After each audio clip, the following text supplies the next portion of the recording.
What's happening, people? Scarfy Swezzle here, back with another one of these weekly live shows every Monday, 8 p.m. This time, the last one of the season. It's been a long season. It's been a difficult season. Today, I'm joined by three guests. Two of them are with me now.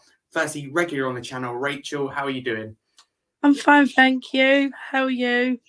It's good to hear. No, I'm very, very good. Thank you. So it's the final one of the season. Wes, correct me if I'm wrong, but I think you definitely have been on before. So it's great to have you on for what I think is your second time. So Wes, how you doing, mate? Yeah, all good. Thank you, Harry. Nice to be coming on after a win for a change. I know we haven't had many fairly recently. So, yeah, feeling in a much better mood this time around than I believe when I was on last time. So, yeah, looking forward to this one. Absolutely. Thank you both. And I think the viewers and listeners will agree with you there, Wes, because it seems ever since I introduced these weekly live shows every Monday at 8 p.m., it's always been that therapy session where you either got thumped or we've lost or we've got a disappointing draw. So it's great to, for a change, come on after a win. If you're new to the channel, don't forget to subscribe in what hopefully is an exciting summer transfer window. You never know with Tottenham which way it's going to go, but it's a big summer in terms of the likes of the manager, the sporting director, Harry Kane's future. So although the shows will be stopped, there will be lots of content, whether that's the daily 60-second roundup or something else. Who knows? So yeah, it'd be much appreciated. If you're watching after on Spotify, don't forget to give us a 5-star review. That'd be much appreciated. So let's crack into it, shall we? The Leeds game, a 4-1 victory for people who don't know. Rachel, I'll come to you first. I want to know your thoughts, as I always ask you to start with, on the team. When it was announced before the game, you go back. One change was made by Ryan Mason on what looks like to be his last game for now in charge of Spurs. Danjuma. He brought Porro in for Danjuma and what was obviously a more defensive change. So what did you make of the team used beforehand? Disappointed, happy? I did feel disappointed for Danjuma because where it might have been his last game, I thought he should have come on, like he should have been started. So I was quite impressed apart from that one. Before I actually thought we was going to get thumped again. I said starting, I was like, I've got myself some beers and I thought this is going to be the last one. I'm going to have to get drunk and hide behind the sofa. We're going to get thumped by a relegation team. We're going to end our season being a circus. Yeah, you're right. Yeah. And joining me now, the third guest, another Harry, this time it has. How are you doing? I'm just relieved the season over, to be honest. Yeah, I know. It's been a shit show. Definitely. I know, it's good to hear you're well. Before I come to you, Wes, what did you make of that team used before? Like I said, that one change. You feel sorry for Danjuma as well? You know, he put a post out on Instagram earlier for people who didn't see. You know, basically saying he's given it his all. So do you feel for him? You know, do you think he should have got more minutes as well? I think he should have got more minutes perhaps over the course of the season. Definitely. Like 100%. I mean, you look at Son's form, probably in particular, it's probably been the most alarming out of the attacking players. Obviously, Sonny's not been at it at all this year in comparison to, seasons gone by. Although when I was looking at the Leeds team, I was thinking, Jesus, there's a lot of height in there. And it felt like Big Sam was almost like, right, we're going to have to play in the opposing half, get on the first contact and the second contacts, and we'll live off it from there. So I think potentially having Porro in for Danjuma was to potentially stifle, obviously, coaching staff and whatnot do their homework throughout the week and even, beforehand, regardless of who's in charge of the team. So I think they've looked at it and gone, we might just need to protect ourselves a little bit defensively. But having said that, I think when Porro has played in that sort of right midfield sort of role, he has looked quite good. I think the responsibility isn't necessarily on him to always defend because he's got Emerson Royale behind him, and he can, be a little bit more freer and, join attacks a bit quicker than perhaps he would if he was playing as a wing back. So yeah, I think the rest of it kind of picked itself. We didn't really have many options, especially at centre half, because there's no Dyer, no Cootie. Although I was a bit worried when I saw Sanchez and Longley again, given their performance last week, which wasn't great, as we all know. But yeah, I think the rest of the team kind of picked itself, to be fair. So it was sort of as you were, pretty much. Yeah, no, thank you. Absolutely, Wes. Haz, what do you make of the team news a day before? What do you make of the team news an hour before, should I say, that one change, Porro for Danjuma? So basically, we're kind of saying, do we feel sorry for Danjuma, and what would you change? If you're in Ryan Mason's position before the game, and yeah, basically your initial reaction to that team news. Any surprises in there? It wasn't surprising because, as far as I'm concerned, Danjuma's done nothing in this first shot. I know he scored that goal against Preston, but I don't see anything there to sign him. And I do feel sorry for him because he wasn't given minutes, but at the same time, I just don't think he's good enough for us. So Porro, I think, kind of deserves to start because at least he's doing something. He's done something with his minutes from the beginning. So I feel like there's a player there. And I think Porro is definitely going to be like a long-term player compared to Danjuma. That's probably the thinking behind playing him more. As for the team in general, I mean, Kudus, Son, Kane's been like that for the past 2 years, so that's not surprising. The back line, we've got quite limited options there. I like to see more of Tanganga myself over the course of the season, but no luck. So Sanchez and Longley are still playing, and the fullbacks again. If you're going to play that back four, Davies kind of has to play on the left because you don't really have a natural left-sided player there. And Emerson kind of has to play on the right because, again, we bought wing backs and now we're trying to do a four with fullbacks. So it's quite difficult. And then the midfield, limited options again. So it wasn't surprising, really. I mean, the Porro change, though, I thought was deserved. So I know we'll get on to the fact he scored, but I think it was deserved regardless. No, there you go. Fair enough. Wes, coming back to you. You mentioned Porro quite a few times there. We already have so far. So what do you make of him under Ryan Mason playing in that higher position? For example, against Leeds, we saw he got the assist, got the goal as well. So what do you make of him being in that high position? And do you think next season, under the right manager, that he can be a top fullback and the player we'd hope we'd signed in January? Yeah, I think the role, as I mentioned earlier, it kind of suits him a little bit. He doesn't have the 100% sort of defensive responsibilities that he would have as a wing back. I think there's less pressure on him to be up and down a little bit more. But yeah, no, I think there might even potentially be a bit more of a winger in there as opposed to a fullback, which Levy might be rubbing his hands at because it might save him a few quid. Because he's almost got like two players in one, effectively. But yeah, I think obviously his best work is in the attacking third, in the attacking part of the pitch.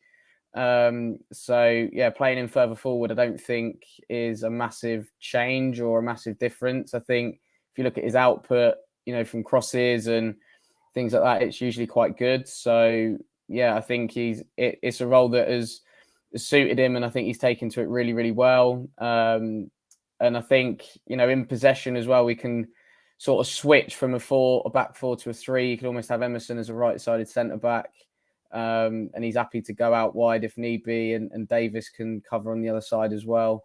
So yeah, no, I think Porro's done really, really well, to be fair, since he come in. I know he didn't have the best debut against Leicester, but then the whole team were shambolic and everybody in and around him was absolutely abysmal that day. So I think any player would have struggled if the rest of the players around you are dropping clangers left, right and centre. But no, I've been impressed with him, and I like the fact that he's taken to the club near enough straight away. He's very, very passionate, he's fiery, and it's one of those where you go, yeah, he's a player that, as a fan you can sort of get behind. Absolutely. Do you agree there? And what do you make of Porro's end to the season under Mason, playing in that high position? And like the same question I asked Wes, under the right manager, do you think he really can thrive as that fullback? Because Wes highlights perfectly the passion's there. He already, the love for the club is there. It was rumours before January how desperate he was to come to the club as well. So that passion is there. We need that for me right now, Tottenham Hotspur. So is there a player in there? I think there is a player in there. For now, I think you kind of have to play him further up the field because he kind of has to acclimatise to the league. And I think we spoke about this a lot on the show yesterday. But I feel like I'm just going to repeat myself. But as in like, so when players come from abroad to acclimatise to the league, sometimes they have to play, I think, further forward. And we saw that in some ways also with Modric, where he played as a 10 and then was played further back later on, because it's less responsibility. And to adapt to a league like the Premier League, where you have to go up and down, especially as a fullback, is quite difficult coming from a foreign league. So I think initially he may play further up, but I think under, say, a manager who wants to kind of mirror Poch's old style or something like that and play like a Rose Walker-esque wing, like fullbacks, I think Porro will be in the end play as a fullback and kind of like Walker did and just recover using his pace.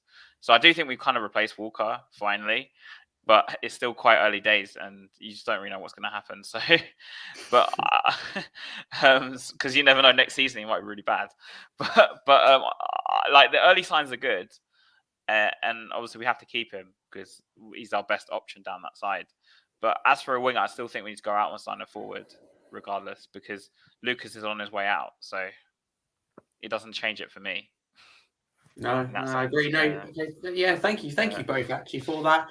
For people who tuning in and put a question forward on Twitter this morning, we will answer them towards the end of the show. So stay tuned until the end, and we will answer your questions. But coming back to you, Haz, because you mentioned Lucas Moura, which I must bring up. The last game, what a way to say goodbye to Tottenham Hotspur. Is it just the perfect ending? You know, he comes on, you know, it made up for perhaps, you know, when he came on against Everton and Liverpool, you know, having not the right impact, should I say, on the game. It almost, for me anyway, felt like the bit, you know, the old Lucas Moura, the confidence to take on players, to dribble past, you know, to say, look, you know, right out the way here, I've got control of this, and to slot it past Joe Robles as well. So yeah, what do you make of that and his career? I was so happy for him. Honestly, I was so happy. You probably saw my tweet because I wanted Lucas for years to come to Tottenham. So I even got kicked out of Spurs WhatsApp group for saying that. I know it's really weird. It was like 4 years ago now.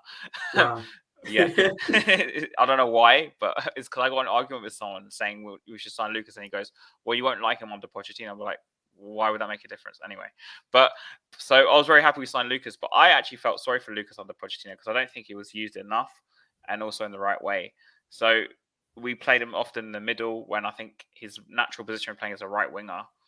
Poch didn't use him that much there, and I don't think he played him enough. He was more of like a sub, and and I was just really happy that he scored that kind of goal as well as his last goal. It kind of was fitting because obviously it wasn't Ajax, but it kind of reminded me a lot of that. And yeah, I think Mason, I don't know if he learned his lesson from the week before or didn't learn his lesson, because in the Brentford game when we were losing, I wouldn't have brought him on personally. The last game now just happened. It was okay to bring on because we were already winning like 3-1 or 2-1. So was it 3-1 when he brought him on? I think it was 3-1, wasn't it? Yeah. So the game was already done. It's fine to bring on then. But the week before, I wasn't happy that he was brought on. And so, like, I was happy for him. And I wish him well. But I didn't agree with him coming on the week before. Because the situation wasn't right. The situation wasn't right. The situation against Leeds yesterday was right. Like, we're 3-1 up. You can bring him on and let him have a go. Yeah, completely agree. Yeah. Rachel, since you're back, what do you make of Lucas Moura's cameo coming on, dribbling on players, getting that goal? Isn't it the perfect way to say goodbye to Tottenham? And yeah, your thoughts on the Tottenham Hotspur career as a whole. Did it quite work out? Where did it go wrong? Yeah, how did you feel when that goal hit the back of the net? It brought a lump to my throat. I thought, don't get me wrong, when I see his name come up, I was like, oh, God, here we go. We're going to lose now. But I thought it was a fitting goal, to be honest, to end it, like, say goodbye. It was Scott coming on, scoring that. I thought that was a goodbye. He does love Tottenham, you can tell that through and through. But I do feel sorry for him, because he's obviously been injured and stuff, and it's just not turned out. And we would always remember what he done in Amsterdam. That is why, the reason he would always be respected at Tottenham. But it's time to go. Like, I think Eric Dyer needs to go. Ben Davies needs to go. Sanchez needs to go. But I just, sorry I took a little while. I was just washing the baby's bottles out. Oh, no worries. No, you're completely fine. No, thank you for that, Rachel. Wes, so your thoughts when that ball hit the back of the net, and were you happy for Lucas? Yeah, I think any Spurs fan was delighted for Lucas the way he's done it. And as it was unfolding, I was at the game yesterday, and as the play was kind of unfolding, you're thinking like, right, go on then. And then it just keeps going on and on and on. And it was just a lovely little finish.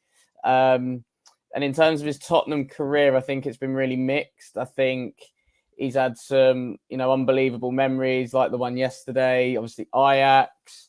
I'm sure he won't forget Rochdale away, his debut and all of that kind of stuff. And yeah, I agree with you, Haz, to a certain degree, in the sense that he probably hasn't been utilised 100% a lot of the time. But I think when he came into the team, I think obviously Kane was injured quite a bit, and it was sort of like needs must. He sort of went to a back three and had Lucas and Sonny up top. And even in the farewell video, some of the memories there, and I'm, thinking of United away in particular. Oh yeah, when he got 3, was he good? Yeah, when he got 2, he nearly sent me about 3 rows in front of where I was actually, and that was when he put his second one in to make it 3-0. No, Kane scored the first one. I'm thinking, Kane scored. Yeah, so that in particular, I completely forgot about it. So yeah, I think he'll always be remembered by Tottenham fans. But I think there's going to be a sense of also what could have been with Lucas Moura, because he had so much potential at the time, so much ability. And, I don't think he ever really reached it at Tottenham. He was one of those signings that you go, okay, brilliant, we've got him. And then he was sort of with us, and then he was sort of utilised as a bit of a squad player more often than not. And it's kind of that sense where, it just feels like a bit of a letdown in that respect. But look, what a servant, what a man, loves Tottenham. He is fully Tottenham. And you could see he was near enough fighting back the tears, not only for the Brentford game, but yesterday as well. So it shows just how much the club means, to him. So, yeah, I wish him all the best, 100%. Absolutely. No, thank you, Wes. I'll ask a difficult question here because, the show would be the show without asking difficult questions. Haz, I'm going to ask you first. Right. Is Lucas a Tottenham Hotspur legend for that night in Amsterdam alone? No. I love him, but I don't think he's a Tottenham Hotspur legend. No? For me, for legend status, we're talking someone like Harry Kane or someone like Gaza and people like that. I think the problem with Lucas, right, it's not him as himself. It's just if we went and won the Champions League, is it different? And if we actually started the final, maybe we would have won it. But then maybe yes, maybe we'll say yes. But because we didn't, and also on the other hand, Lucas, like we said, was like kind of like a squad player. So it's not like he was like a regular in the team. Because a lot of people probably say, I'm sure someone in the comments or someone on another channel will say, "Oh, Son's a Tottenham Hotspur legend," but some people might disagree with that. But I think that's the same sort of token in the sense that, oh, well, Lucas is, because he scored that hat-trick against Ajax to take us to the final, because that's the only reason I can think that someone would say that. And to me, that's not enough, if that makes sense. I don't hate Lucas. I love Lucas, but I just don't think he's a Tottenham Hotspur legend. That's going for someone who likes Lucas and wanted it at the club before. Wes, do you agree with Haz, or do you think he is a Tottenham Hotspur legend for that night in Amsterdam? He's got, put it this way, Tottenham legends are, we love, like Stefan Freund, for example, is a Tottenham legend. You classify him as a legend? Listen, every time he got the ball, it was shoot. He never scored for us, but do you know what I mean? Every Spurs fan that you talk to loves Stefan Freund. Do you know what I mean? It's one of those. Like there's players that we've had and that have been and gone, and I don't think we're going to get many after that are that get the club, understand it and live it and breathe it like Lucas Moura. I want to ask you a hard question. It's not my podcast, but by that token, because Dyer said he wants his ashes on the pitch at Tottenham. Is Dyer a Tottenham Hotspur legend? But Loves the club. Dyer's not given us a memorable moment and probably one of the Okay, best moments of our lives. Lucas Moura Yeah. has. So do you know what I mean? Okay, I'm just because he was saying he loves the club and stuff. So I'm like, oh, No, Dyer's like, come out. yeah. I mean, Yeah. look, you get players like that sometimes. Don't get me wrong. Not every single player that loves the club is going to be a legend, but Lucas wore Tottenham like in him, and I don't think there's too many in the modern era in particular that are like that. Because I think a lot of the time it is just a job. But listen, he's given every single Spurs fan the best moment of their life. So he's got to be considered in particular as a Tottenham legend. Like, look, if he comes back with another club or anything like that, he's probably going to get a standing ovation. And I think, that's going to say a lot. And I don't think we can look past the role he did off the pitch, actually, as well. He's helped other players settle into the club. He didn't have to do that, but he's taken, Carlos Vinicius and Emerson Royale and even Richarlison. He took them under his wing and, made sure that they were all settled into the football club and, living in London and everything like that, especially Vinicius. I mean, Christ, he came over in lockdown.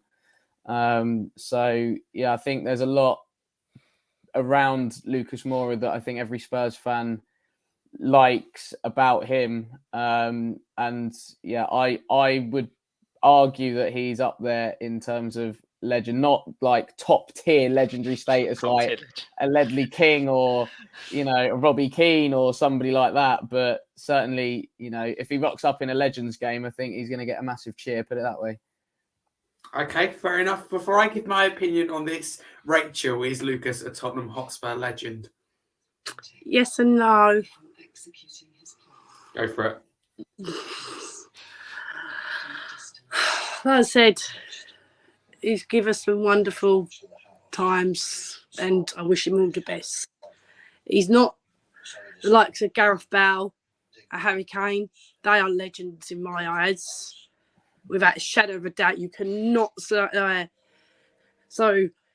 part of me thinks, yeah, you can class him, but he's not up there with the likes of Kane and Gareth Bale. No. Okay, my opinion. Fair enough. For me, he has to, like Wes said, at least be considered as a Tottenham Hotspur legend. People say, what for that night in Amsterdam alone? But we're talking about a night that's probably one of the best, if not the best nights in the club history. He scores a hat-trick. Stuff he's done off the pitch as well. And we're talking about someone who loves the club a lot. For me, it's enough to at least be considered and talked about. Like Wes says, a legend match that comes along. For me, he has to be in the conversation, in that type of conversation. But before we move on, guys, let us know in the comments if you're listening live Monday night, if you think Lucas Moura is a Tottenham Hotspur legend or not, because we want to hear your opinion on this. I've just seen that Yeah. Spurs Live. HK has been unbelievable throughout his career, but big games, has Harry Kane turned up? No, he hasn't. But true. We're probably relegated without him. We've been in a couple of finals. He hasn't turned up. He shouldn't have played in the final. He shouldn't have started. It should have been more all day long. I felt really, really sorry for Moura.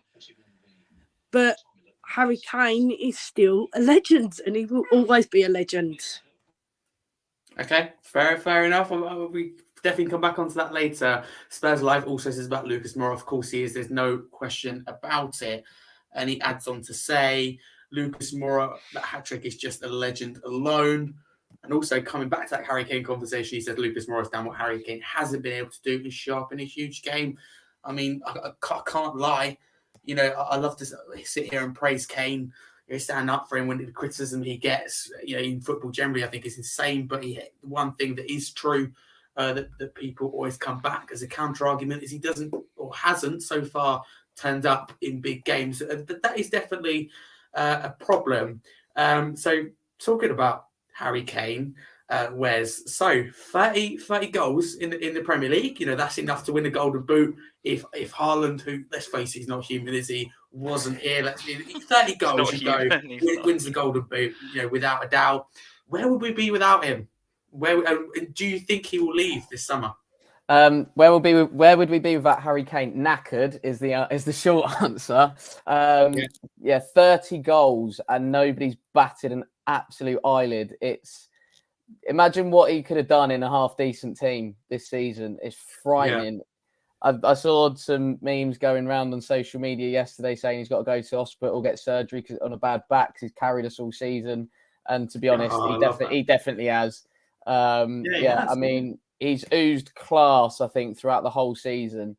And in a season where we've been very up and down and we've had a lot of turmoil and everything like that, he has been the one constant, and his goal return, I don't know if anybody's seen the stats. I think one of his lowest is 17.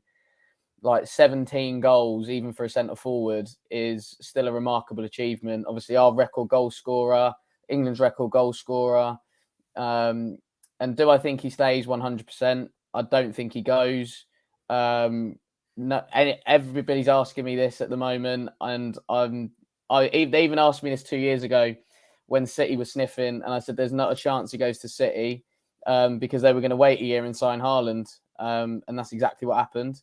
I don't think he goes. I don't think United is going to be for him in the sense that United are probably going to look at somebody younger, for example, like an Osimhen, who would probably fit their style a little bit better than Harry Kane. I don't think he goes abroad. Obviously, wife is pregnant with baby 4, which is cooking quite nicely. If anybody saw her having the walkabout against Brentford, I believe he's also getting a house. What about Newcastle or Liverpool? You know, we know Newcastle have got the money. Some people say got Isak and Wilson. I'm sure they'd love the strike partnership of Isak. I'm creating a rumour here. Isak and Harry Kane, or with Liverpool. Firmino's just left. I mean, Gakpo's playing that role. Nunez, they have got a number 9, but do they want a proper replacement for Firmino? Maybe. He don't go Liverpool. He doesn't go Liverpool. Liverpool can't afford him, so he doesn't go there. Newcastle can afford him, but I don't think he goes up north. I believe he's in the process of getting a house built in Surrey, which is a lovely part of the world. So take that into consideration, and a young family. I think the wife is very homely. She don't want to move up north. And she'll have the final say. She'll have the final say. Believe it or not, wives and partners have the final say when it comes to a transfer. There's been transfers before where clubs have been on the verge of submitting the facts or sending it over for paperwork, and clubs are getting calls at literally the last hour going, no, not coming, players not coming. Well, why? Well, the wife doesn't want to move. Bang, that's the end of it. Sorted. I think Newcastle is a realistic destination for him, personally. But then they've got Isak, who will, if all well and good, with him and the way Newcastle are going, Isak could be their centre forward for the next 10 years.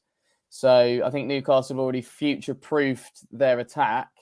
I know they've got Callum Wilson, who's about 30 anyway. But yeah, Isak's 23? So I think they're future-proof that, and I think they'll be in the market for younger players. I would assume as well, given Dan Ashworth's there and whatnot. So yeah, I think Harry Kane does stay. He doesn't go United, doesn't go Liverpool, won't go to Newcastle. So yeah, I think we've got him. There you go. Spurs Life thinks he's not going to Newcastle either. Rachel, coming to you. Where would we be without Harry Kane this season? I will add on the statistic at the end, actually, where we would be without him. But also, do you think he's leaving this summer, or is he staying? Would be where Leicester's gone? Leeds. That's where we'd be. Like, that's what we would be doing. That's where we'd be if it weren't for Harry Kane. He has put us where we are, and there's nothing like. I don't think he would leave. I think he may leave next year. Because if he don't sign a new contract, he's gone. But a part of me thinks Daniel Levy, he's going to cough up now. What was that bit? Rumours? Fair enough. Yeah, I'm not starting rumours, as love. I've just got to ask those difficult questions. Has Kane leaving or staying? Where would we be without him? I agree with Rachel. Probably relegated without Kane because he accounts for half our goals. So, we'll find out in a minute. So, and apart from that, Kane has other effects on the team. I mean, he probably does half the assists as well, and just his psychological effect of just having him scares other teams. So without him, I think we're just nothing. I hate to say it, like Pep was right, we're a Harry Kane team. But do I think he's going? Okay, so I think if United bid over 100 million, he's off, like he's gone. United have been looking at him since 2015. But in his first season, obviously he had the breakthrough season, and then we had that year under Poch when we challenged Leicester. But before that point in the season, Man United were looking at him for a long time. But then obviously we finished in the top 3, and the club was going in the right direction. They kind of pulled away. So that interest has been there for a while. I know Ten Hag really, really, really likes Kane. Doesn't everyone? Yeah. Yeah, there you go. So I think United is his most realistic, like probable destination. And I think the difference between someone like Osimhen and Kane is that Kane, if you sign Kane, right, you're guaranteed goals in the Premier League. If you sign Osimhen, I know he's younger, but there's no guarantees he's going to acclimatise to the league straight away, right? And if United want to challenge next season, someone like Kane is like a guaranteed, like they're in a title race if they sign Harry Kane, in my opinion. As for Newcastle, so I tell you why I don't write them off. Obviously, they have lots of money to spend, but also, Shearer went to Newcastle, yeah? So they can always push that narrative. Oh, look, you can come to where Shearer broke the record, right? And break the record here. So, and Newcastle, for me, there's another team who, for me, if they buy well, they could be in the top challenging next season as well. Like, they've got so much money to burn. For me, Haz, it's advertising on the football side of things. Being involved in Newcastle right now. Newcastle and United are 2 teams that are more ready to challenge next season than anyone else. Obviously, City, but I do think that. I mean, Arsenal. I know they had their thing this season, but I think it's harder for them to come back again next season compared to say United and Newcastle because they just have less money. So, yeah, and Liverpool, forget them. There's no way he's going to Liverpool. Yeah, absolutely. I think on the football side of things, it's got to be very advertising for a Kane. We see Newcastle do the unthinkable at the start of the season, and that is get Champions League football. With Eddie Howe having not splashed the cash yet. Next season, the owners turn to him and say, "We're yet to spend the money. We believe." Do you want Harry Kane? We could blah blah stand. Some James Clark, do what Shearer done. I think it's advertising. Also, they could signing Harry Kane for them is like a statement as well. So it's we are ready to challenge for me as well. But I've seen lots of rumours. I don't want him to go. I'm just saying that I just think he's going to be off because he's got a year left also. And you either let him go and do what happened with Eriksen, where we ended up letting him go in the January for like half the money we were offered in the summer, which was a real problem. Or you just, with a year left, you take the money now. And because this is the most that you're going to get for Kane at this point. Because after this, I just don't see him signing a new contract. So, no, that's the thing. It's a big decision for Daniel Levy, and it's unclear whether he's going to get it right or not. I mean, who knows? But listen, I've seen lots of rumours going around Twitter where we'd be without Harry Kane statistically. So I sat down last week before I went on holiday and thought I'll research this. Without Harry Kane's goals, we'd be 14th in the Premier League. Without Harry Kane's goals, assists, and I even somehow managed to work out him being involved in goals, any touch in the movement of a goal, we would be 17th. Ahead of that Leeds game, we would have had 32 points without Harry Kane existing in that Spurs team, facing Leeds in what would have been a relegation battle. And without Kane, do we win that game against Leeds? And if we do, we just about stay up. So we would have been in a relegation battle with Leeds. And without Kane and Son and any of their contributions whatsoever, we'd be 19th in the league with one more point than Southampton. So anyone in the comments, I don't know if you knew that. So that took a lot to work out because I had to work out Kane. Well done for working that out, by the way. Yeah, that took a couple of hours, but we got there in the end because he little even touch as a contribution to the goal. But no, moving on. So focusing a little bit on Leeds, who we actually sent down at the weekend. Haz, do you feel bad for them? Not really. No? Because I don't know. These are one of those teams where when I was younger in the 90s, they were like still quite big. They were still trying to. I remember they got relegated. I can't remember what year it was, but they were still considered like a big side. And they were actually a team who, because everyone says Tottenham don't do a Leeds. because obviously they spent all that money and they were top, and then they end up going and losing bankrupt or whatever it was. So in the sense of like with Leeds, I just don't really feel sorry for them. Any team that goes down deserves to go down. So yeah, under Bielsa, I like them because Bielsa at least was entertaining. But Big Sam, I mean, I'd rather not have him in the Premier League to play against them next season. So No, you make a very, very good point. Yeah. For people who don't know, I do write about Newcastle and Leeds weekly for Val. So having covered Newcastle and having covered Leeds, and gone to like a couple of their games, that for me, their downfall. For me, it's got to be the managerial decisions they've made. For example, with Jesse Marsch, was he rightfully sacked? For me, if he was sacked, because what we've seen is with West Ham, with Nottingham Forest. We've seen clubs rewarded for being loyal and sticking with their manager in the end. Leeds weren't to know that at the time. But for me, you sacked Jesse Marsch. I don't know why Javier Garcia was brought in, a man who's never been in this situation before.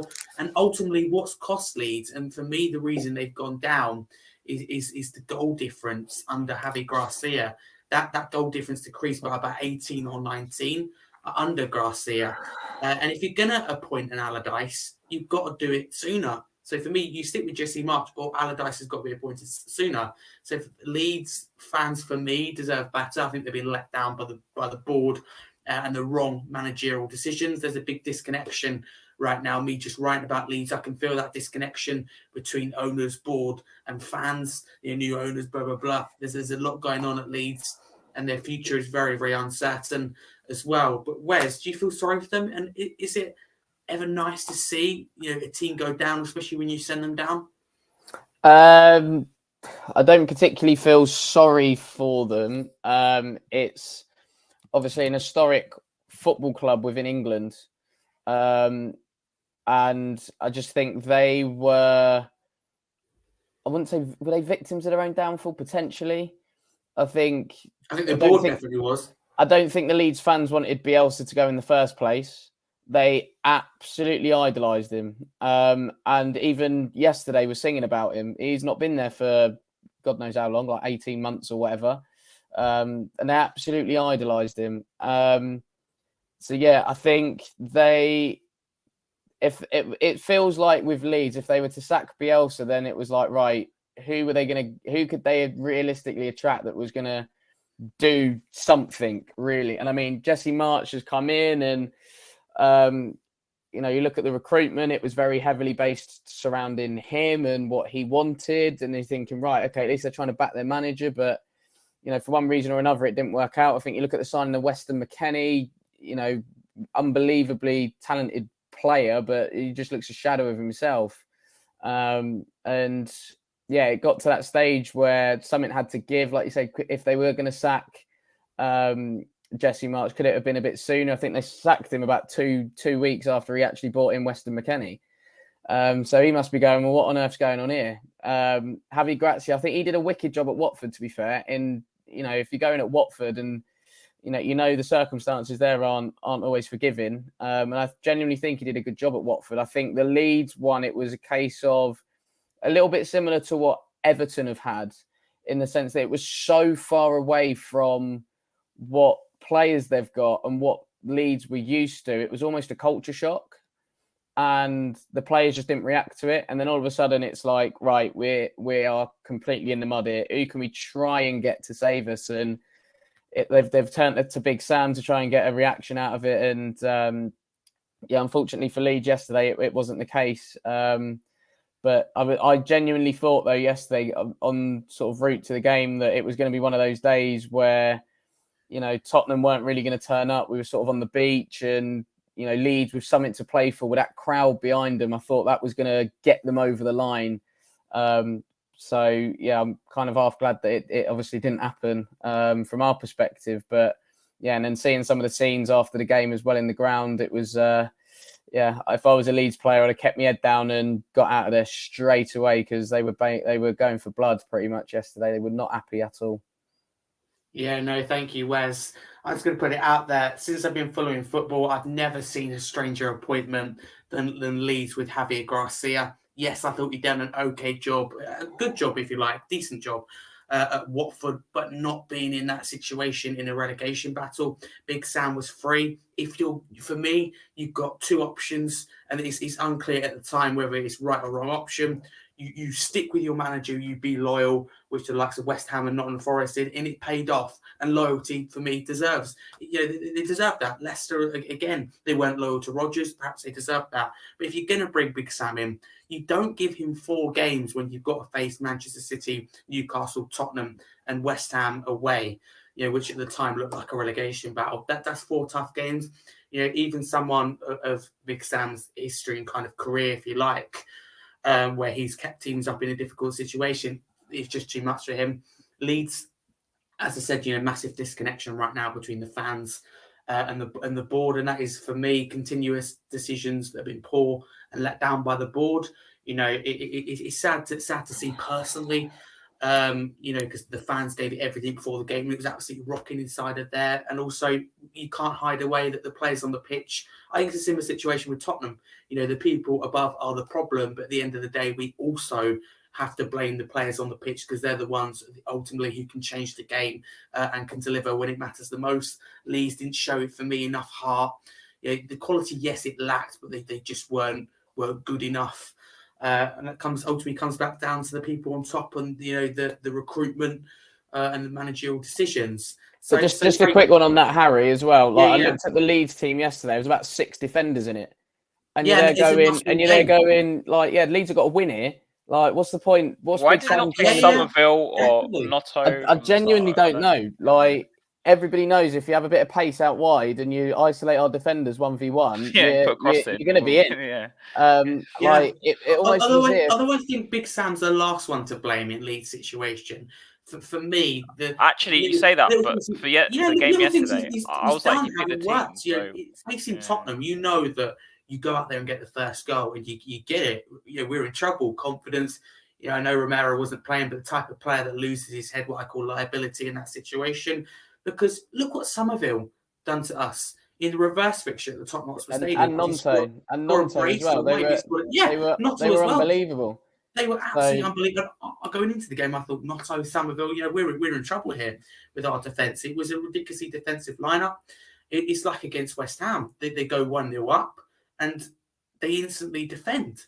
Like they're going to get away with defending for 75 minutes when they've got having 3 shots every 30 seconds in their goal when they're just about keeping it out. Surely you push the second goal, so he has to be questioned as well. But Rachel, do you feel for Leeds or could you not care less? Like Spurs Live said in the comments, are you that heartless? No, I don't like it when I see kids crying on the telly. That makes me choke. Yeah. I don't like seeing kids cry, but I don't care. They're not my team, so I don't care. They're dirty Leeds for a reason. So. Okay, fair enough. Coming back to you, Rachel, I'm going to bring up this question from Community Spurs who says, Robin Koch, is he worth 15 million? Do you want him at Tottenham? No. No, not for you. Fair enough. A nice simple answer there. Haz, what about for you? No.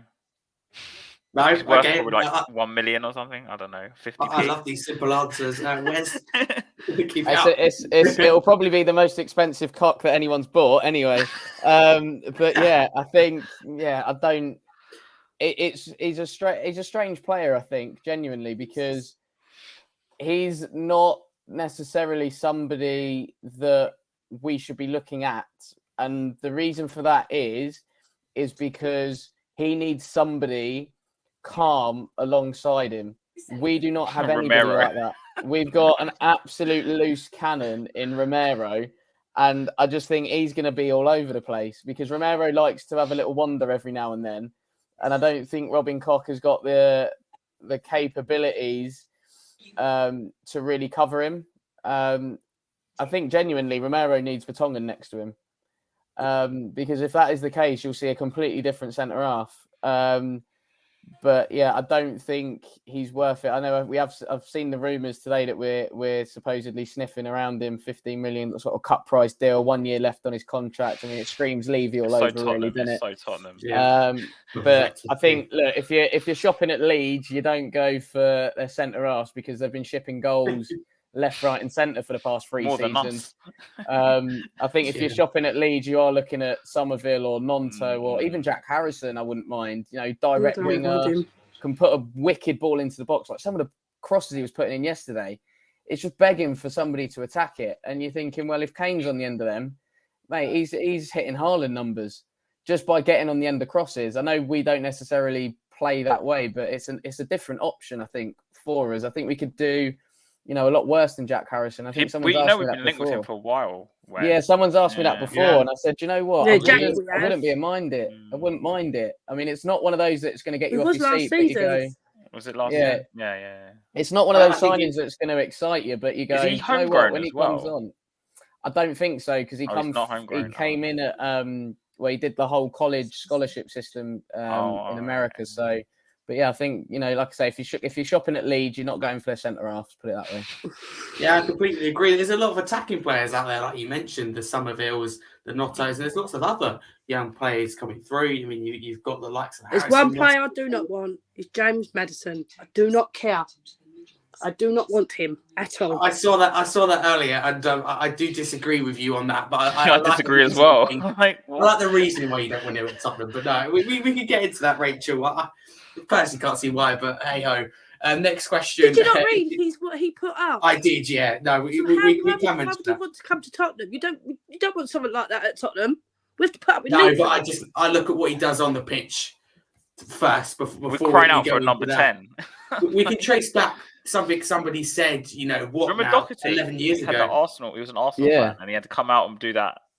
Delete the tweet. Do you remember that video they did? Yeah. And the tweets that Rachel highlighted this morning aimed at the likes of Gareth Bale and Tottenham obviously aren't great, but 11 years ago, it's just a long time ago. Players make mistakes. Loads of people make mistakes.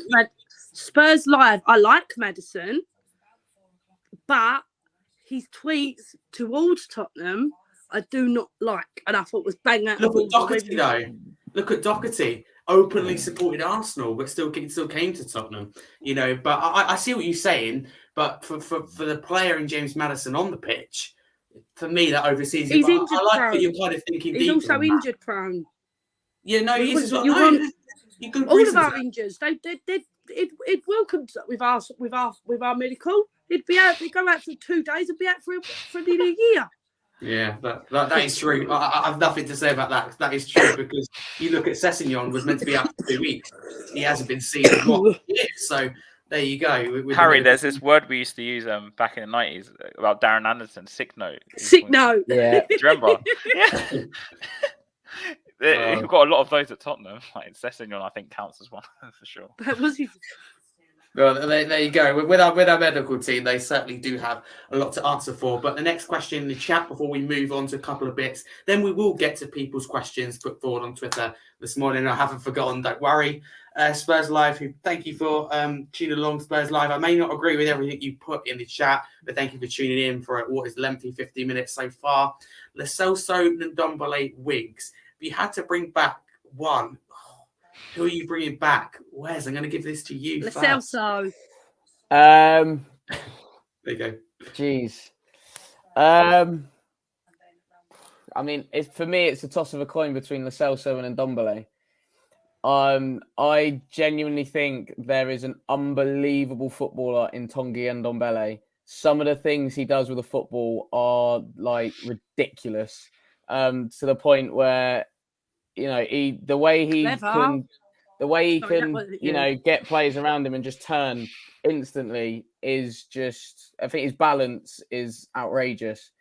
But I don't know if he is the right fit for Tottenham, which is such a shame because, like I say, there's a player in there. I think I liked Lo Celso when he first came into the team. And he had a bit of a spell, and then he just went completely off the boil. Winks, I think, is sort of ship has sailed. I think the injuries haven't helped him. can't get a run in the team, and I think his game has gone backwards since his ankle injury, big time. But yeah, I think for me, it's a toss of a coin between Lo Celso and Ndombele, because, like I say, I think Winks' race has run. And hello, Holly, for tuning in as well. I've seen the comment as well, so hello. Hello, Holly, in the chat. So there you go. Thank you. You brought it up before I got to it.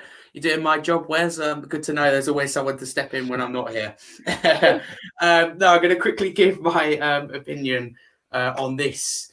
So, listen, this is something that frustrates me the most at Tottenham Hotspur Football Club right now. The fact that we know these decisions about players will be made before a manager is appointed, and we know a manager won't be appointed until pre-season's probably finished. It annoys me. The other day, I see the links to Solomon. You were on Part Name podcast yesterday, Haz. Luke didn't give me the opportunity to say what I thought about that. I wonder why. He's fed up with my arguments with him. But no, he knows that this frustrates me right now with Tottenham, where we're signing these players and then the new manager will come in, and we've had this so many times before. We go, oh, I didn't want that player. Oh, that player you just sold up on loan. I wanted them. So we should not be deciding what we're doing with. We've always done this. Solomons, the Madisons, the something we always do. I remember when ABB was appointed. And we can have these opinions as fans, but at the end of the day, that's why I think Tottenham Hotspur got it all wrong at the moment. I don't think we should be appointing the sporting director first. You appoint the manager first, let him choose the sporting direction, and let him choose the players he wants to rip up the contracts of, let him choose who he wants to loan out, bring back in, sell, keep, etc. That's the manager, but we don't do that. End of July, a manager will be appointed. Every decision will be made for him. Players let's say we sign a Madison, and manager we get doesn't play with a number 10. What happens then? It's going to be Rodgers. Signing. So little things like this bug me, as you can tell. But it's going to be Potter, another Chelsea reject, or it's definitely going to be that Celtic manager, which is another no-go zone. Yeah, 3 managers I don't want. I tried telling Luke that, but he doesn't listen. You see, You tried. I try. Yeah, I try every week. Haz, but I don't get anywhere. He's stubborn as ever. Okay, but no. Finally, love you, Luke. Yeah, if you're listening, Luke. Hope not. So with Lo Celso, I remember coming back to the situation. I was sitting on a Spurs coach once, and everyone around me I think it was after we'd beaten someone like Norwich. I think it might have been under Mourinho. Lo Celso came on, looked really good. And everyone around me was going, Lo Celso is such a good player. He's going to be a fantastic player. And I remember I get a lot of things wrong, but I remember sitting there at the time that, for example, sitting next to my dad, who was like, Lo Celso, there's a player here. He's great to watch. Yeah, he said that at the time. I said to him, I don't see the fuss about Lo Celso. There's not one game I watched that Lo Celso had any... I'm not saying he didn't have ability, but in terms of I didn't see what he brings. So it'd be hypocritical for me to sit here and go, I want Lo Celso back, but that's exactly what I'm going to do here because he's the one out of the 3 that I probably have. Because Ndombele, do I want him to ever play for Tottenham again? It's not my decision, but I don't like someone who's lazy and doesn't give 100%. It's not what we need at Tottenham right now. I think Wes highlights that Winks is... We need a leadership. Yeah, I think we need someone on the pitch who's going to be a leader. This decision must be made until a manager comes in, because the manager may love Lo Celso, may love Ndombele, or may love Winks, but that's enough of my voice. What do you think about this? I'm going to be complete off the cuff for this, like complete out of the blue. I'm picking Winks. Shall I tell you why? He's homegrown, and we might fill the quota. Yeah, go for it. Yeah. The other 2 players, yeah. He'll be doing up Scott Carson's job. Do you know what I mean? Yeah, exactly. Yeah. But again, highlight these decisions. Because I don't want every players to come back. So you maybe every manager's going to have a different opinion. They're obviously going to play a different system, have different ideas, and who they want to be involved in the project at Tottenham. But I promise you, these decisions will be made and they'll be wrong. Yes, I know Mourinho was here when he signed Joe Rodon, but that's a perfect example that I always go back to. He didn't want Joe Rodon, but the club don't listen. There'll be a lot of these club signings. Rachael, I know you said Lo Celso. Why do you want Lo Celso back at Tottenham? I just don't... He's another injured pro. I thought there was a good player in there. I liked Lo Celso. Belly, I just thought he was lazy. And he just walked... What player there could be there in Ndombele, by the way? He was sideways. If Ndombele wanted to play, he could be so good, honestly. It could be, but I just don't want someone with that attitude at Tottenham. But you want someone that plays yourself, there, Rachel. left side foot like sideways. You don't you just see him pass the ball go that way. I think we have a lot of them at Tottenham. I thought you were. Thought you did an impression of Højbjerg and Skip there. I think it was a bit lost in translation. But the point moving on. I love that.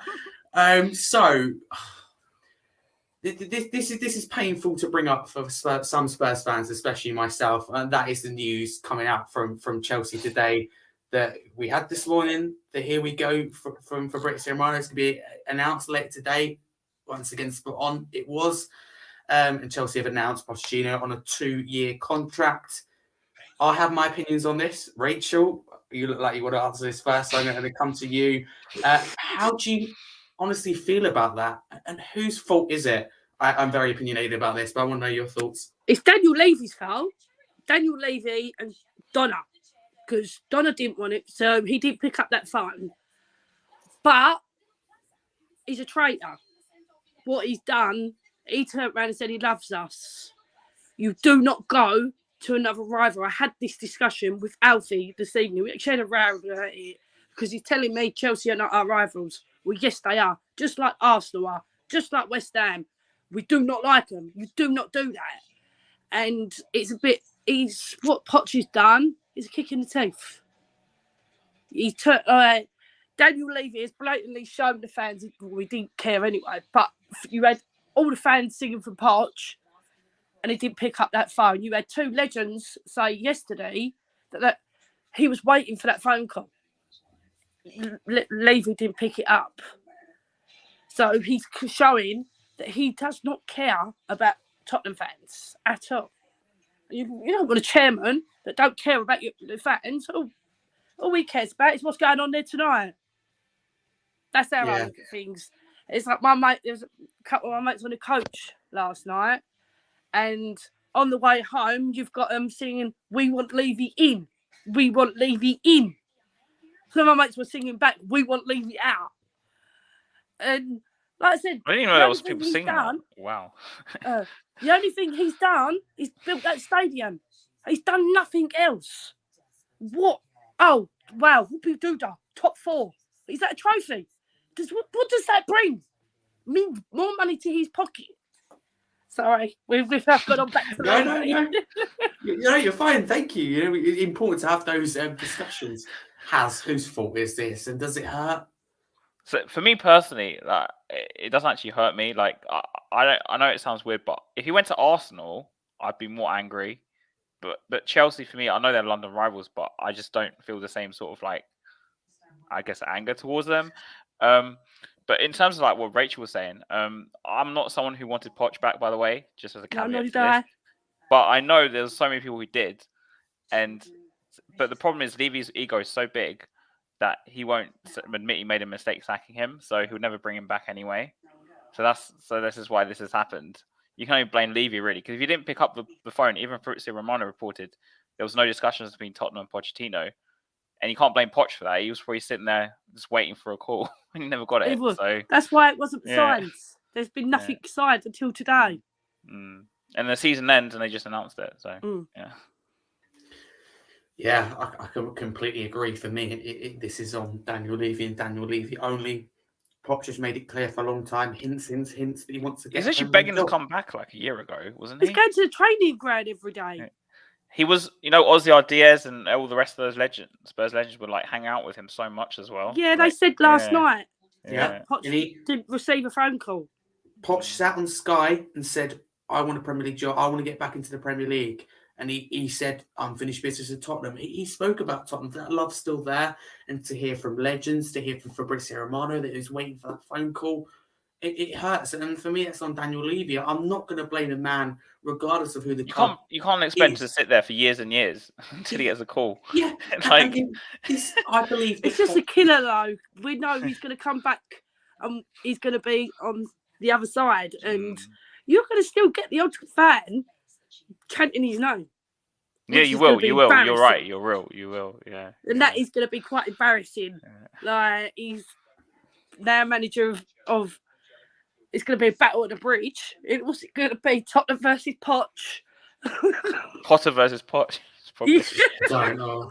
That's sadly a possibility. But no, this for me is on Daniel Levy and Daniel Levy only.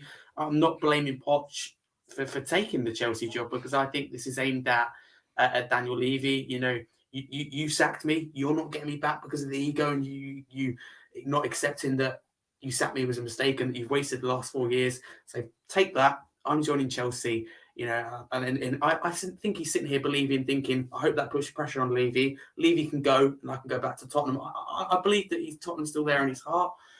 Rachel, you say singing Poch's name for Spurs fans, you know, he's quite embarrassing. For me, booing him is quite embarrassing after, you know, the time he had at the club and the closest to success, a man that loves Tottenham, and he's just said yes at the end of the day for a Premier League job. But let me guys know if you're listening or watching live, is Poch a so-called snake, and whose fault is it? Where do you stand with this? Daniel Levy, what are you doing? Genuinely, what on earth are you doing? Listen, at the start, I was opposed to him coming back, but I think the longer it's dragged on, has just got to be, let me just swallow my pride and get this man back at the football club. For the reason being that he is probably the only manager available, or that was available, that would have been afforded time to sort the mess that we're in out by every single Tottenham fan. Because I think the next one that comes in won't necessarily get given the grace that he would have got. He would have united the fans straight away because of the job he did first time round. And every single fan will have good memories to say about for Poch. They may not have good things to say about him in terms of the way it ended. And I think that was probably reservations from board level of, it didn't end very well, did it? And it's, well, to be honest, the squad was aging, and he mentioned a rebuild, and it's never been forthcoming 5 years later. So we're even worse. We're in an even worse position now than when we were before he came in. And there was a lot of players when he came in that were at Tottenham picking up a nice wage and everything like that. And yeah, seeing him at that lot hurts big time, because I hate that lot with a passion. I hate them more than I hate Arsenal, and I hate West Ham, and Chelsea's the one for me, but it's going to hurt. Listen, I think, would I be that fan singing his name? Depends on the emotion, how I'm feeling at the time. It's just going to hurt seeing him there. And, you know, I don't blame him for taking the job, because he's not going to sit there forever, is he? He's not just going to sit there and just wait for us to call. But it's gutting knowing that he's ready, he's available, he loves Tottenham, and Tottenham love him in terms of the fans and a lot of the players, and yet there wasn't even a conversation to be had. That's the bit that's getting most fans, I think. If Levy had phoned him and Poch had said, no, thank you, not at this time, but maybe another time, you go, okay, fair enough. At least Levy's picked up the phone, he's called him, and, you know, things haven't necessarily worked out as both parties wanted. But to not even pick up the phone, man, come on.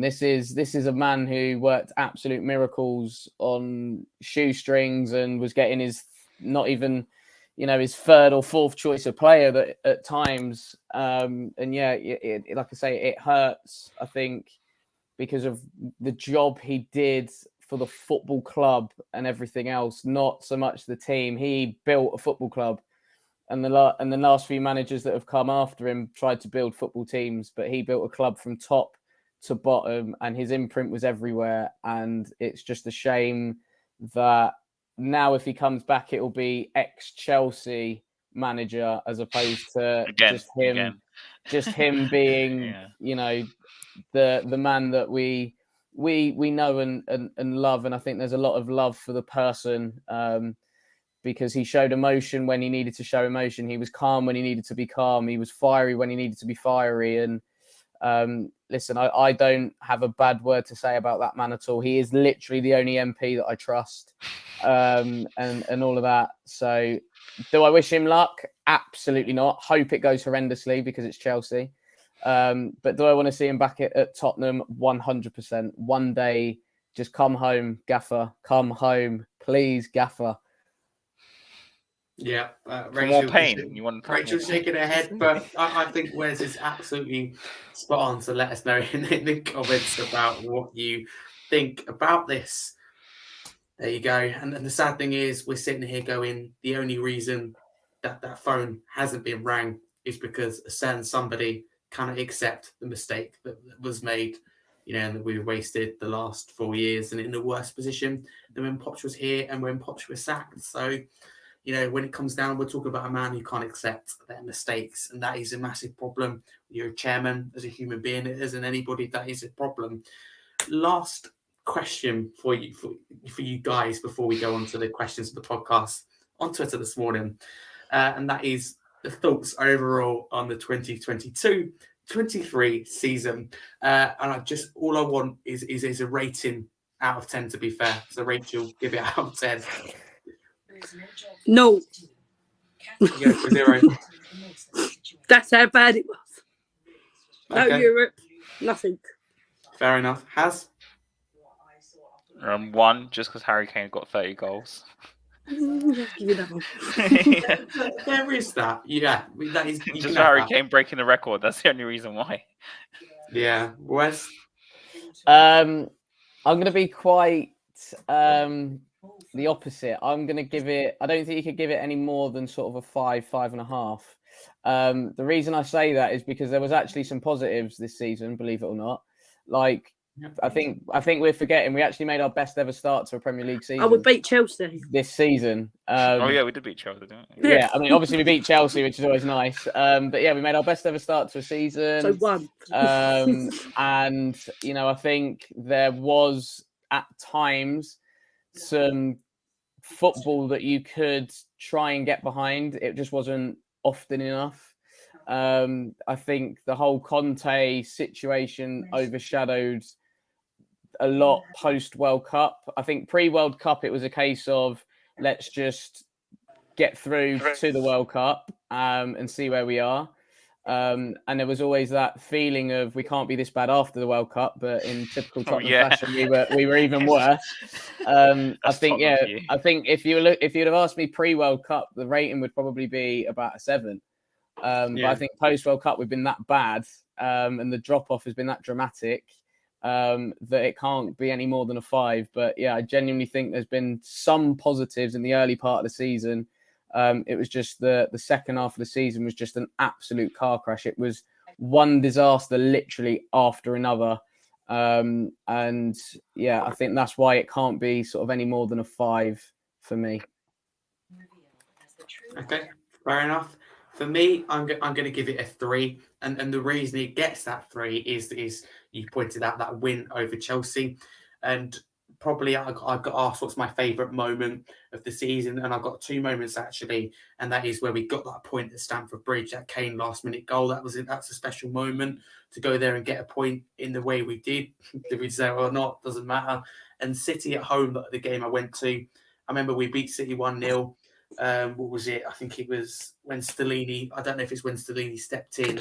Yeah, I think it was Stellini stepped in when Conte was having his surgery, gallbladder surgery. So I think that's when it was. And it was a good feel around the club. I think we sat like 3rd in the league. We just beat Man City at home. There was a good feel about it. But at the end of the day, no European football.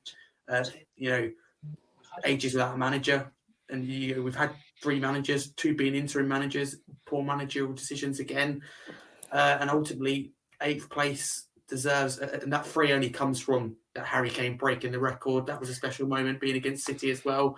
Yeah, that game overall was probably the best we've had this season. So 3 has been kind for me. But moving on to the questions that people put forward on Twitter this morning for the podcast. Wes, I'm going to give you the first question from Dan. Dan says, with not having Europe next season, will that make it easier or harder for the rebuild as you need Europe to attract better players? The fact we haven't got Europe is an absolute disaster for this football club. It is an absolute catastrophe because we find it difficult enough as it is to attract half decent players. I believe it's purely down to the wage structure at the football club. It is fair. It's probably the tightest in comparison to our so-called Big Six rivals. And we are not in a position, for example, like a Chelsea, where we could give a player an extra 30 grand a week to compensate for the fact that they're not in Europe. Yes, you can look at the training ground and the stadium, and the infrastructure is world class, but ultimately players want to be playing in Europe. So yeah, it's an absolute catastrophe, like I say, that this football club's not in Europe next season. I don't see us doing what happened to Arsenal when I got asked that question fairly recently by a Newcastle fan, funnily enough. But yeah, I don't think we are set up and our model is shaped as a football club to potentially do what an Arsenal did and have done, or do what Chelsea, probably City, even United to a certain degree can do in terms of overpaying to compensate for the lack of Europe. So yeah, I think it's going to make life 10 times harder for the sporting director, although I don't know where we're getting off that we have to have one, by the way, or any head coach or manager coming in. Yeah, I think their job now is a lot harder than what it was before. Yeah, I agree with you. Absolutely. Thank you, Wes. Haz, second part to Dan's question is separate. If Harry Kane was sold, how much would he be worth with 1 year left on his contract? And who would you replace him with? Or will there be a replacement? Well, this is Tottenham, so. But I think if you get 80 million for him, that's good because he's got a year left. The longer we go on to January, he'll probably drop to like 65, 70. We're talking. I mean, Levy will want over 100 million from United or Newcastle, or whatever these clubs we spoke about earlier, because they're English. And because I don't see Kane going abroad at all. I think he's going to stay in the UK, regardless of what happens. He ain't going abroad. As for replacing him, Spurs never replace players very well. But the We've only already player... got it, Richardson. Yeah, I knew someone would say that. But if it was me, I'd go and get Watkins, probably, from Villa. I think how much is he worth for you then, Watkins? I think you could probably get him for 60, couldn't you? How much did they sign him for? Was it like 20 million or something? I don't think it was about 15, to be fair. Yeah. But now, because he's English, isn't he? So it's homegrown. Yeah. And I just think he's the only one I can see right now who can come in and score goals. But I don't think Villa will let him go. So. No, you'd be crazy to keep. But I think with Kane, if he goes, he needs to replace him with 2 or 3 players. Before I would have told you Ivan Toney, but obviously he's got his suspension, so forget. Would you still take that risk though, because of the player? They'll be coming betting on us losing, and we lose all the time. We do anyway, though, Rachel. You see, that's the problem. We don't go worry about that. Rachel, I will come to you though for the next question because it is from Alfie. He says, "Without European football this season, do you think Harry Kane will stay? And what do you want from the team next season?" As it's my son, I will answer that. That's what I thought. Harry Kane's going to stay. I'm just glad we ain't got Europa, to be honest, because we could do without it. We need a rebuild around Harry Kane. But it ain't going to happen, sadly. Yeah, I agree. We haven't even got a manager. No. We ain't even got a direction of football, so... Haven't got ambition, direction, we ain't got anything. I will come back to you. It's a bit of a jokey question, but I will ask you anyway. Okay. I heard that Daniel Levy is considering signing Brazilian free agent Lucas Moura as a cheaper alternative to James Maddison. Thoughts? I saw that actually. Did you see that? Yeah. So, yeah, there you go then. So your thoughts, if I may ask? Oh, well, that'll be very Levy-like. I mean, we let Doherty go for free, so we always bring him back. Yeah, because we couldn't count how many players he had out on loan. Yeah. You're worrying for a guy who knows a business. Honestly, that was embarrassing when I saw that. Should know finance. Pathetic. Absolutely pathetic. How the fuck can you not count to like 10? Very, very, very worrying. Wes, I'm going to ask you the next question. because this is what you mentioned earlier. It's funny because this guy is also called Wes, and he's bringing up the same point as you. Do we really need a sporting director? Coincidence, eh? Do we need a sporting director? Let me don't put it think this so. way. The managers that have had arguably the best success at Tottenham under Enoch have done their best work without a sporting director. And it goes as far back as even Martin Jol. Without a sporting director, and he was in charge, we had a brilliant recruitment policy buying young British players that were sort of up and coming. Yes, all right, we developed them and sold them on. But I think as a fan base, we sort of knew where we were at the time. You then go Ramos. All right, there was a bit of a crossover of a sporting director in there. Obviously, his time was an absolute disaster. You then go to Harry, best work again without a sporting director, got us Champions League for the first time. All of that kind of stuff. And then you go AVB, first year he was with us, brought in Lloris, Vertonghen, the greatest of all time, Moussa Dembele, Sigurdsson, Dempsey, all without a sporting director. You then go to Poch, first sort of like a couple of years, I think it was, where didn't have a sporting director. And things like that. And again, recruitment wise was half decent. You then go, we had Paul Mitchell come in, who was sort of head of recruitment. I wouldn't say he was a sporting director, but he was probably the last person within a recruitment role that got at least 3 signings that were successful. You look at Son, Alderweireld and Dele, and things like that. So I don't understand where we're getting this fixation and this obsession whereby we have to have a sporting director because every other club has got one, so we have to have one. It makes zero sense. Other people, that's why. But it makes zero sense. Like, who cares what other people are doing? No, I'm not saying I'm just saying the club always try to copy other people's models. But it's like, who cares? Like, let's just sort our own ship out, if you like. Let everybody else do what they got to do. Like, I don't buy. Like I said, I don't understand where we get off on this. Oh, we need a sporting director. We've got to have, and it's like, no, we don't. And I completely agree with you, Wes. But why is it prioritised? Why do we have to bring a sporting director? I genuinely don't know. Because, like I say, there's. For me, Wes, you bring the manager in. They decide, 1, whether they want a sporting director or not, and 2, who that sporting director will be. For me, we're doing it the wrong way. That's why we've lost out on Nagelsmann, because he wanted Ranić and more powers over transfers. That's why we've lost out on Poch, because we're not going to approach anyone because we're too worried about this sporting director. And for me, it's a massive problem. But Haz, coming to you, John Gooner says, is Harry Kane staying? No. Already established that. No. You actually already said that, but I'll ask you. Then that way I've kind of answered his question. Rachael, for you, a little bit more complicated question from Spurs Updates. With our under-21s being relegated from Premier League 2 this season, obviously them being the closest to the first team, do you think it would be difficult to retain, so keep hold of and attract new talent to our academy? And does that worry you?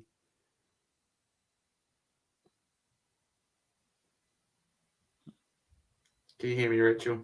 Was you talking to me? Sorry, what did you say? No, it's okay. I'll repeat the paragraph again, don't you worry.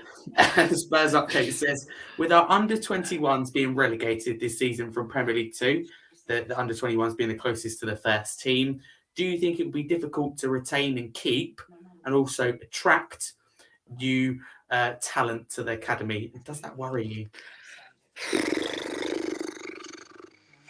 I feel sorry for them that's been relegated.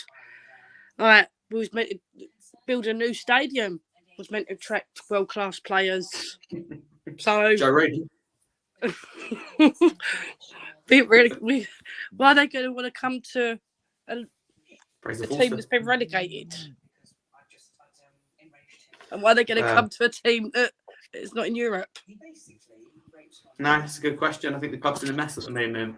Next question's from Melvin, and I'm going to ask you, Haz, how has the board allowed us to get in this position? The time has come to sell. To someone who will significantly invest on the team and will not think about lining their own pocket. So how have we got in this situation? How we got to this part? Well, there's a lot of factors. Number one, Mr. Levy is a massive ego, and he won't admit he's ever wrong.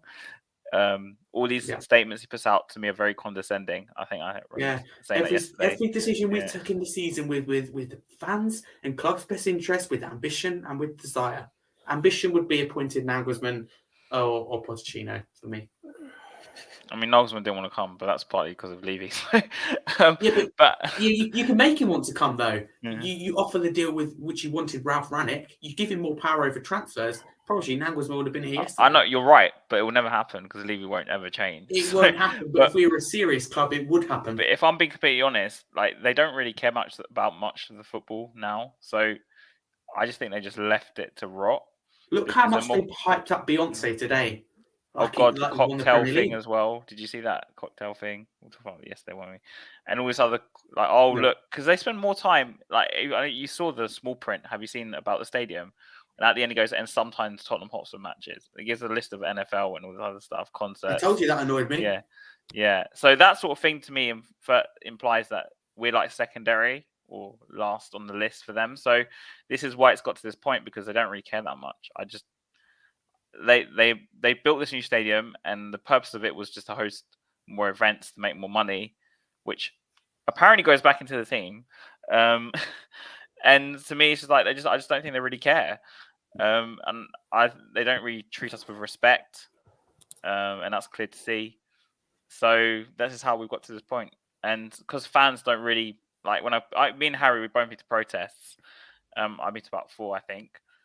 It's not like when Arsenal and United protest when you have thousands of people. Yeah, there's only like 100 of us or something like that, 150 maybe or something like that, and it's not enough numbers for Spurs fans to like fight. I say fight back. It's probably not the right word, and because there's not enough, it's not like at Arsenal United when the Cronkies. Remember the issue with the Cronkies? There are thousands of people going down that high road.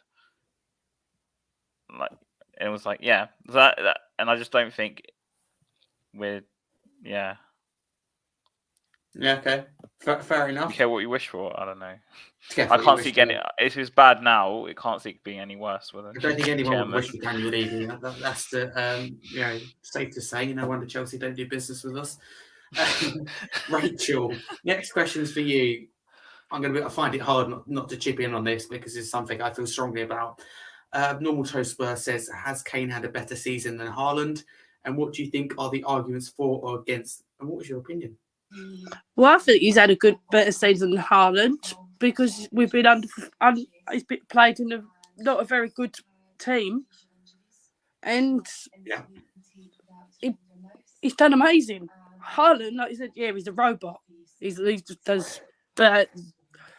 So, Man City have achieved everything they've done. Harry Kane has done it on his own in a team that's not in Europe and it hasn't got the players around. Criminal, isn't it? Harry Kane to be in a team that hasn't got European football. Wow, that's just unthinkable. The guy deserves to be winning treble. So that's crazy to think of. But no, I completely agree with you there, Rachel. For me, Kane's had a better season. People say I hear all the time, oh, but that's an advantage to Kane because nobody around him is performing, so he stands out more. What a load of rubbish. Manchester City team has a lot more of the ball, creates about 4 times as many chances. And let's be honest with you, if we take away Haaland's a fantastic striker, so I will. I'm not calling him a tapping merchant or anything like that, but he's in the right place at the right time a lot of the time. It's a very good skill, but we can all stick ourselves to the back post and score. A fantastic striker, but his all-round game, is it there? And he's the Premier League signing of the season, but he's not the player of the season. I just think the gap between him and Kane is huge. I think it always will be. That's my rant done. Wes, same question from Abdul Toastwell. Well, different question, but same person. Is it even worth worrying over which manager we appoint if we could just go the same way as always with Daniel Levy and doesn't back and doesn't listen to him? So does it matter? Yeah, it feels like it doesn't matter, but there's always going to be that hope that this is going to be the person that's going to change it all, and we're going to be like, yes, let's go all aboard, whichever train that whichever manager it is that's going to walk through the door. Yeah, I know Rachel mentioned a few people earlier. Graham Potter. I think I'd rather have Harry Potter. I don't rate him at all. I think he's proved Purple and that gold. he can't. I think he's proved that he can't take the step up at Chelsea. When it almost seemed like it was, I wouldn't say primed and ready for him, but I think Potter beforehand, if you look at it and go, right, is he likely to get a job in the top six? You'd say maybe. Which club? You'd probably say Tottenham.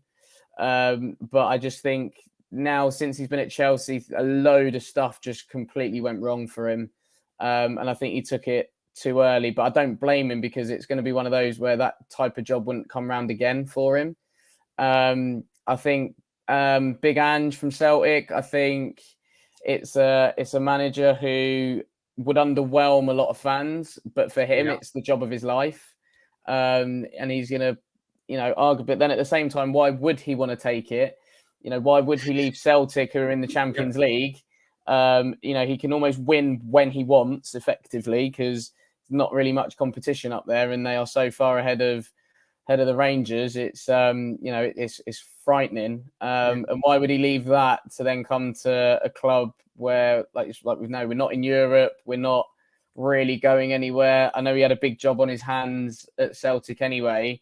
And I think what he's done there has been absolutely remarkable, but I just feel like it would be an underwhelming appointment from a fan perspective. Brendan Rodgers, I think I was on your show last time and I convinced Haz that he might be the man for the job. Unfortunately, he then got the sack. So now things are a little bit awkward. But yeah, I don't know who's going to come in at this point.